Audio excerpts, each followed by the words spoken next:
nampenda kweli, lakini mwenzangu ndo hivyo anafula. Nampa pesa na penzi, namnogesha kweli, ananuna bala, wanangu kama shida. Wenda kesho tukapata tukajenga fula, si kwetu kawaida. Hata nkirudi nyumbani watoto wamelala njaa, mwanangu so barida. Mama kaenda kudanga mtoto analia njaa, wetaliso barida.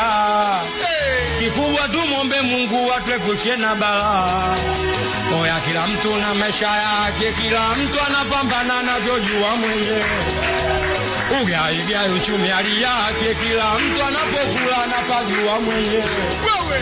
Oya kila mtu na maisha yake, kila mtu anapambana anavyojua mwenyewe.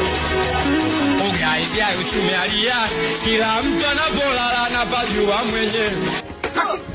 Kaki. Afandesi amenikuta niko vitu, kete 8 kali nyaku mbele sioni kitu. Jicho nyanya domo linanuka pombe mwitu, sieleweki kama nimefukuzwa kwetu siku. Nikaanza kumpanga fande legeze kamba fande, sota sana mixa tizi mala mguu sawa mguu pande. Sikuwa na kitu ngempa hata rushwa buku afande, kesi ya kuwa na panga ndio imemfanya fande nkatae baba. Afandesi amenifuma na chao kucha, na ameniponda afanya kao na kusa.